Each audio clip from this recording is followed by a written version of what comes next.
옛날 스파르타라고 하는 이 나라는 사람들이 전쟁에 나가 패한 장군에게 그 패배의 책임을 물어서 이제 사형에 처했답니다. 그래서 자꾸 스파르타 그 장군들은 조국의 명예를 드렸다고 하는 그 이유로 죽임을 당하다 보니까 계속 장군들이 죽다 보니까 더 이상 나라를 이끌어갈 지도자가 없어지게 되고, 그래서 스파르타라고 우리 잘 아는 대로 굉장히 기회를 자랑하던 그와 같은 나라가 역사 속으로 이제 사라지게 된 것이죠. 역사가 굉장히 짧습니다. 반면에 로마라고 하는 나라는 전쟁에 패한 장수에게 형벌을 내리지 않았답니다. 다시 한번 그들에게 기회를 주어서 명예를 회복할 수 있도록 기회를 주었다는 것이죠. 그래서 다시 전쟁하면은 그 패배 경험을 전투에 오히려 큰 도움이 되어서 늘 이겼다고 하는 것입니다. 그 결과로 이 로마라는 나라는 오랜 역사를 자랑하는 그런 나라로 남게 되었습니다. 우리가 이 사회를 살아가다 보게 되면 참 우리에게 많은 스트레스가 쌓이고 또 어려움이 있을 때가 있습니다. 우리에게는 책망보다는 격려가 더 힘이 되는 것입니다. 그래서 우리 격려라는 것은 대단한 힘을 가지고 있다고 하는 것이죠. 한마디의 격려, 한마디의 위로 속에 우리는 사실 놀라운 힘을 얻게 되는 것입니다. 그 버클레이라는 그 신학자이자 주석가인 사람이 이런 말을 했어요. 인간의 최상의 의무 중 하나는 격려다. 다른 사람을 격려하는 일은 그리스도인의 의무다. 이렇게 말했습니다. 우리 성도는 이웃을 향해서, 힘든 사람을 향해서 힘을 북돋우는 격려의 말을 하는 것이 그냥 인사를 하는 게 아니라 이것은 우리의 의무라고 하는 사실을 여러분이 꼭 기억했으면 좋겠습니다. 오늘 우리가 읽은 본문은 다윗의 이야기입니다. 오늘 이야기를 통해서 단순한 다윗의 이야기가 아니라 교회의 존재와 사명에 대한 관한 것을 깨닫게 하는 그런 중요한 그런 이야기인 것입니다. 오늘 그 본문에 우리가 쭉 읽어보니까 다윗이 사울을 피하여 도피한 이야기인데, 사무엘상 21장서부터 30장까지 쭉 계속되는 거니 다윗이 사울 왕을 피해서 도망다니는 그런 얘기가 30장까지 기록되고 있어요. 15번이나 나옵니다. 도피하는 얘기가. 그 중에 오늘 21장에 오늘 우리가 읽은 이야기는 그 첫 번째 이야기예요. 첫 번째 도피. 15번 가운데 이야기 중에 가장 먼저 노베에 있는 제사장 아히멜렉에 찾아갔다는 것이. 그래서 오늘 1절 말씀 보게 되면 다윗이 노베 가서 제사장 아히멜렉에게 이르되 아히멜렉이 떨며 다윗을 영접하여 하는 말씀을 하고 있습니다. 그러면 먼저 우리 생각할 것은 다윗이 왜 그 15번이나 피하는데 첫 번째를 장소를 노브를 택했을까 하는 것입니다. 이 노비라고 하는 넙 땅은 하나님의 복궤가 있는 곳입니다. 그러니까 과거에 이제 이 복궤가 그 블레셋에 뺏겨가지고 다시 찾아오면서 여러 곳 장소였죠. 그래서 나중에 지금 넙 땅에 이제 그 복궤를 놔두게 되는데, 그러니까 이게 성전이죠. 복궤가 있으니까 거기는 제사장이 있고 많은 그런 제사장들이 있었습니다. 그렇다고 하면 다윗이 맨 처음에 이것을 찾게 된 동기는 뻔한 것입니다. 그것이 성전이 있었다고 하는 것이기 때문에 그런 것이죠. 우리가 다윗의 그 일생은 성전을 사랑했다고 하는 것을 우리가 시편을 통해서 우리가 보게 되죠. 시편에 수많은 그런 내용이 나와 있지만 시편 84편에 보게 되면은 만군의 여호와여 주의 장막이 어찌 그리 사랑스러운지요. 내 영혼이 여호와의 궁정을 사모하여 쇠약하며 내 마음과 육체가 살아계신 하나님께 부르짖나이다.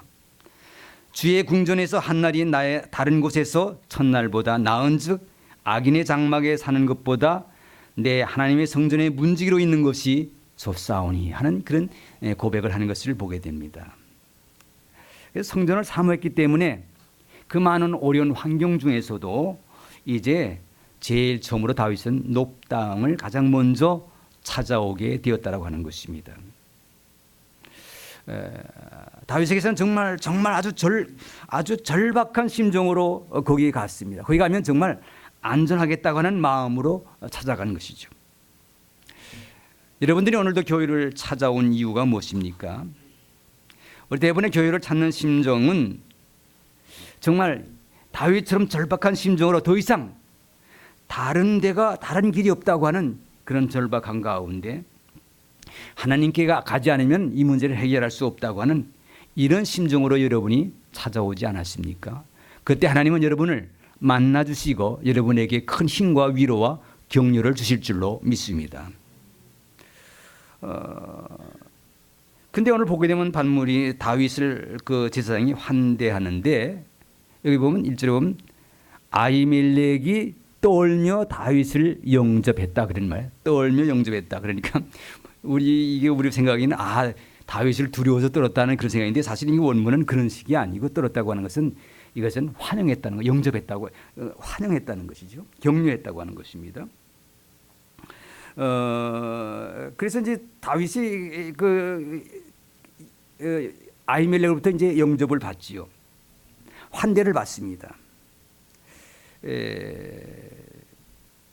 여러분들이 교회를 찾아올 때 물론 교회는 여러분이 목사의 설교를 듣기 위해서 설교 참 중요합니다. 설교를 듣기 위해서 옵니다. 좋은 설교를 듣고 은혜 받으려고 오지요. 그러나 사실 설교보다도 영접 위로가 더 우선시 된다고 하는 것이죠. 아무리 좋은 설교를 여러분이 들었다고 하더라도 정말 목사님께서 따뜻하게 여러분을 손잡아 주시지 않는다면 그 설교는 아무 의미가 없습니다. 그런 것이 없으면 느낌의 격려가 없으면 하나님을 느낄 수가 없다고 하는 것이죠. 그렇기 때문에 교회는 우리가 열심히 일하는 것보다는 열심히 사랑하는 것이 더 중요합니다. 그래서 베드로전서 4장 8절에 보게 되면 뜨겁게 사랑하라 그랬습니다. 뜨겁게 사랑하라. 뜨겁게 일하라 그러지 않고 뜨겁게 사랑하라.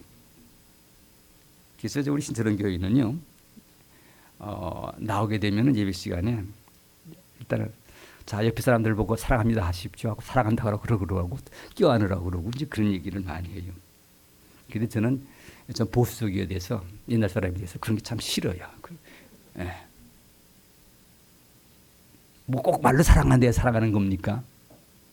입으로 아무리 사랑한다 사랑해야 돼도 그 삶의 행동에서 그게 느껴지지 않으면 그 무슨 의미가 있습니까? 목사가 강단에서 사랑합니다 사랑합니다 안만 했는데 뭔 소용이 있겠습니까? 정말 진정한 여러분의 막 뜨거운 마음으로 손을 잡아주지 않는다면 그 아무 의미가 없는 것입니다. 그래서 우선 교회의 기능 가운데서는 우리가 서로 격려를 받고 사랑하고 교제를 나누는 것이 이 교회의 하나의 그 의미인 것이죠. 두 번째 교회 기능 이런 것은 하나님 나라를 바라보는 것입니다. 교회 자체가 천국은 아니지만 교회에서 우리가 천국을 보지 못한다고 하면은 세상 어디 가서도 우리는 천국을 볼 수가 없다고 하는 것이죠. 교회라고 하는 것은 거룩한 생명을 먹는 것입니다. 여기는 본문 말씀 보게 되면 4장 말씀 보게 되면 제사장이 다윗에게 대답하여 이르되 보통 떡은 내 수중에 없으나 거룩한 떡은 있나니 그 소년들이 여자를 가까이 하지 아니었으면 주리라 하는지라. 이렇게 떡 얘기가 나오죠. 떡을 달라고 합니다. 배고파서 배가 많이 해서 소년들을 데리고 이제 갔는데 그러니까 더 비중에 얼마나 그 배가 고랐겠습니까? 근데 여기 보니까 보통 떡은 없고 거룩한 떡만 있다라는 것이 여기서 보통 떡과 거룩한 떡이 나옵니다. 근데 그 소년들이 여자를 가까이 하지 않았으면 주리라 또 이런 말씀을 하고 있죠. 그럼 보통 떡은 뭐고 거룩한 떡은 무엇이냐 하는 것입니다. 보통 떡은 일반인들이 먹는 떡이고 거룩한 떡은 제사장만이 먹는 떡입니다. 다시 또 말하면 보통 떡은 평일에 먹는 것이고 거룩한 떡은 이 안식일에 제사장들이 먹는 것이죠. 보통 떡이라고 하는 사람 앞에서 먹는 것이고 거룩한 떡은 하나님 앞에서 먹는 것이죠. 보통 떡은 부관계에 상관없이 먹을 수 있으나 거룩한 떡은 성관계하고 먹으면 안 된다는 것이죠. 이런 하나의 구별을 여기서 이제 우리가 하고 있는 것을 보게 됩니다.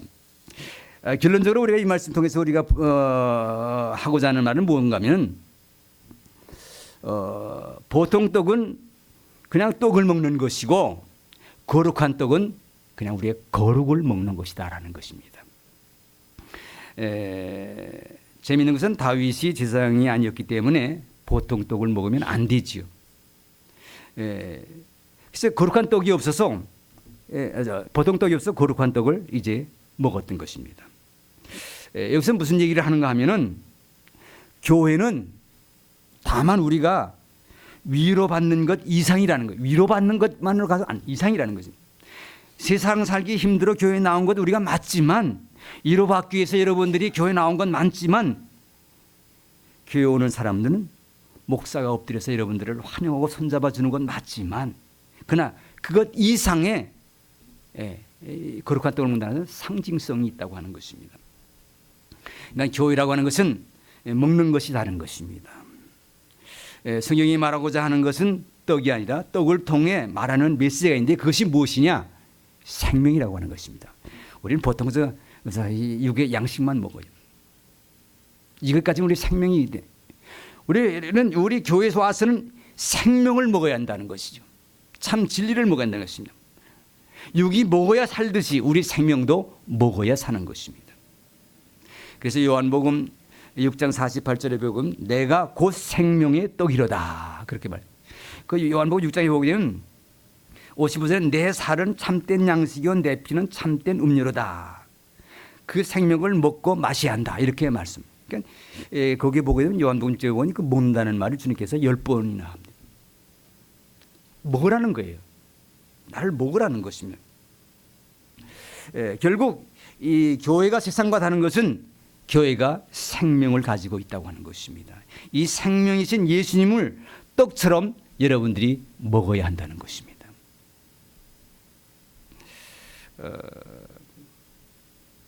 그 생명이신 떡을 두 가지로 이제 나타내는데 하나는 말씀이죠. 우리는 오늘도 여러분들이 나와서 설교 말씀을 통해서 여러분이 말씀의 떡을 먹습니다.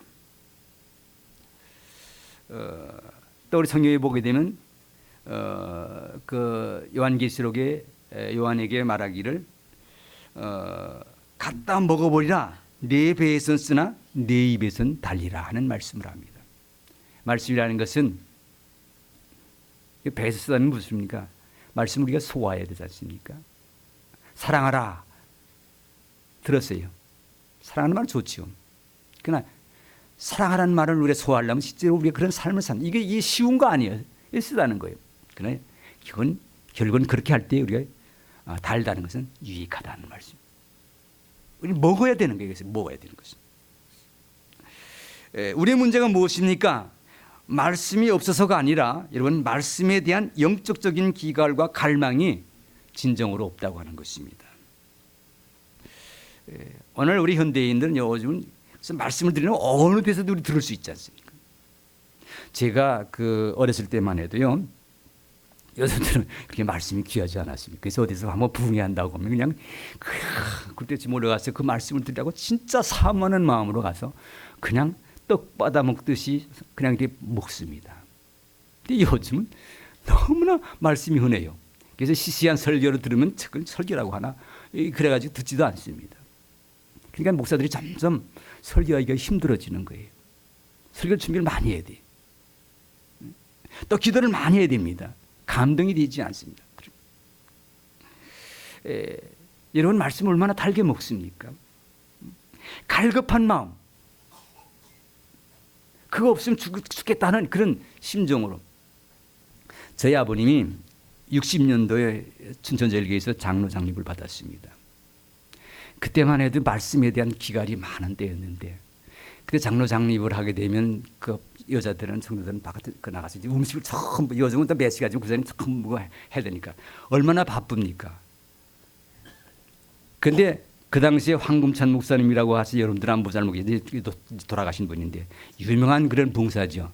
그분이 말씀을 전하니까 얼마나 그 말씀이 참 달겠어요. 그러니까 다 내뱉치고 음식하던 사람을 다 내뱉치고 전부 다 들어가서 설교 들으시 그 잔치는 어떻게 하는 거냐 그런 일이 있었습니다. 그만큼 당시에는 진짜 말씀에 대한 갈급함과 그런 참 사모함이 있었다고 하네요.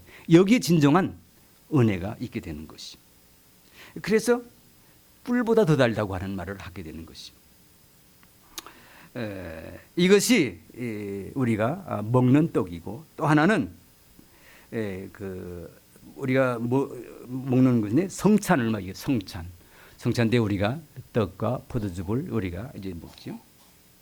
그러니까 이 말씀이 들리는 떡이라고 한다면 들리는 예수의 생명이라고 한다면 성찬은 보이지 아니하는 생명인 것입니다. 우리가 말씀을 우리가 기억하는 생명이라고 한다면 성찬은 기념하는 그런 생명인 것이죠. 성찬에 우리가 이걸 주님께서 기념하라 하면서 성찬을 하게 됐습니다. 초대교회는 모이면 성찬했습니다. 떡을 뗐습니다. 그렇기 때문에 교회라고 하는 것은 생명의 공동체예요. 그래서 말씀을 생명으로 먹고 성찬을 생명으로 먹는 것입니다. 그래서 여러분 성찬식을 함부로 대하면 안 되는 것이죠. 제가 또 하나 안타까운 것은 과거에는 그 성찬식 할 때 대부분의 여성들은 그 눈물을 흘리지 않고 성찬을 대하는 사람이 별로 없어요. 주님이 이건 내 살이다, 이건 내 피다 라고 할지 그 가슴에 다가오는 그 애절한 그런 마음들이 있었기 때문에 성찬식에 눈물을 펑펑펑펑 쏟는 모습들을 보았는데 요즘은 이게 아무 감각이 없어. 주니까 그냥 받아 먹고 마시는 거예요. 점점 자꾸 이게 그런 감정들이 자꾸 이게 식어지는 것 같습니다. 그래서 우리가 성찬으로 우리 여러분들이 생명을 먹는다고 하는 사실도 여러분은 꼭 기억할 수 있기를 바랍니다.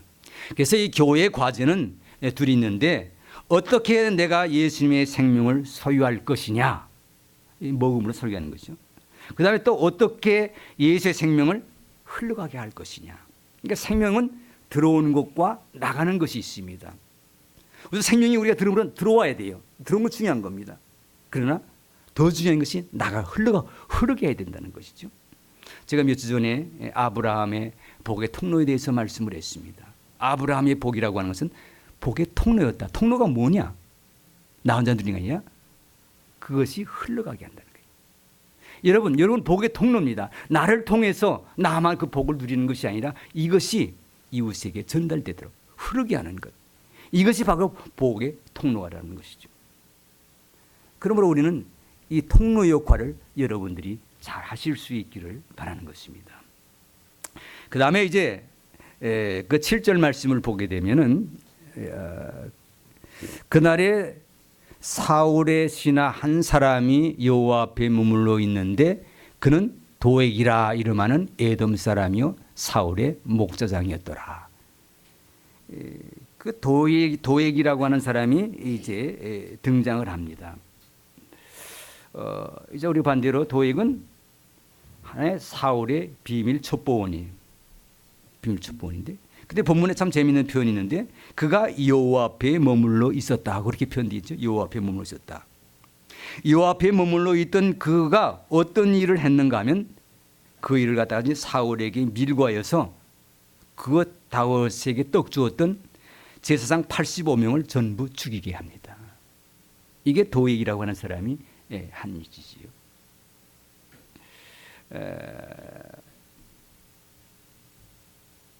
참 우리는 이런 일이 교회에서도 이렇게 우리에게 상처 주는 사람들이 많아요. 은혜 받는 같이 하나님 앞에 있었던 사람들 가운데. 그런데 교회가 우리에게 주는 것은 사랑과 위로가 있고 이제 말대로 우리가 교회 와서 우리는 사랑과 위로를 받습니다. 또 하늘의 생명을 먹습니다. 이거 반드시 우리가 먹어야 돼요. 교회를 통해서. 또 한 가지는 영적 칼을 소유해야 된다는 것입니다. 영적인 칼. 8절 9절을 우리 다시 한번 보십시다. 다윗이 아히멜렉에게 이르되 여기 당신의 시중에 창이나 칼이 없나이까? 왕의 일이 급함으로 내가 내 칼과 무기를 가지지 못하였나이다 하니 제사장이 이르되 내가 엘라 골짜기에서 죽인 블레셋 사람 골리앗의 칼이 보자기에 쌓여 에봇 뒤에 있으니 내가 그것을 가지려거든 가지라. 여기는 그것밖에 다른 것이 없느니라 하는지라. 그래서 이제 그 칼을 이제 다윗이 가지게 됩니다. 이 영적 칼이라고 하는 것은 우리 세상은 참으로 험하고 전쟁터와 같습니다. 그렇기 때문에 영적인 그런 싸움의 도구가 반드시 필요하다는 것이죠. 그러니까 우리가 교회에 와서 은혜를 받고 나가면 다 쏟아부리는 사람들 있지 않습니까? 그래서 그냥 은혜 열심히 받는데 나가자마자 그냥 막말하고 그냥 막 행동하고 그래서 그냥 다 쏟아부립니다. 사실은 이 우리가 은혜라고 하는 것은 받는 것도 중요하지만 지키는 게 더 중요해요. 지킬 줄을 모르는 것입니다. 이 지키기 위해서는 영적인 칼이 필요한 것이죠. 무기가 있어야 되는 것이죠. 우리 예배를 마치도록 할 적에 우리는 영적인 무기를 써야 될 것입니다.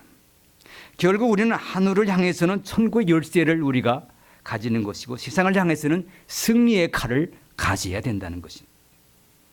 그런데 중요한 것은 이 골리앗의 칼, 여기 골리앗의 칼을 가져가라.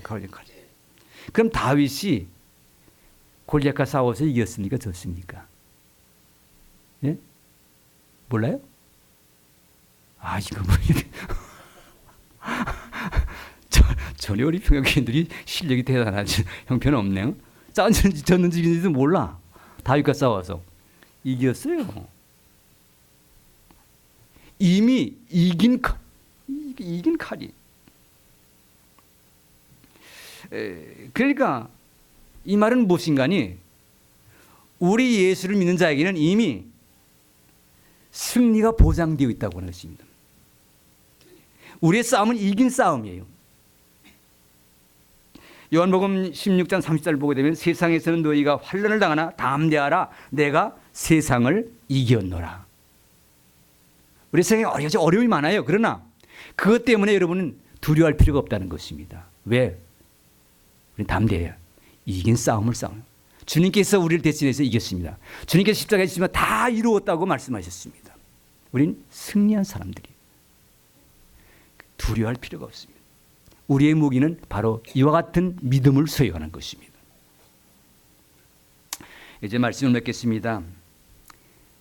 피신온 다윗처럼 누구나 환영받고 사랑받고 위로받는 그런 교회가 우리 평강교회가 될 수 있기를 바라는 것이고, 그리고 거룩한 떡을 먹는 다윗처럼 날마다 우리가 교회 와서 예수님의 생명을 먹고 마시는, 그래서 하늘의 생명을 소유하는 우리 교회가 될 수 있기를 바라는 것입니다. 또 한 가지는 우리가 세상으로 나갈 때 승리하신 예수님을 따라 말씀의 칼 성령의 무기로 무장하여 나갈 때 예수님처럼 우리는 승리하게 될 것입니다. 여러분, 주님이 승리하셨듯이 여러분도 날마다 세상에서 승리하는 삶을 살면서 하나님의 놀라운 은총에 여러분들이 행복한 삶을 살 수 있게 되기를 주님의 이름으로 축원합니다. 하나님 아버지, 오늘도 우리가 세상에서 많은 상처로 인하여 무거운 짐을 지고 저희들이 이곳에 왔습니다. 이곳에 올 때 우리 성도들을 만나고 장로님을 만나고 권사님들을 만나고 우리가 말씀을 들음으로 인하여서 하나님이 주시는 큰 위로를 받게 하시고 격려를 받아서 더욱 새 힘을 얻는 교회가 되게 하여 주시옵시기를 원합니다.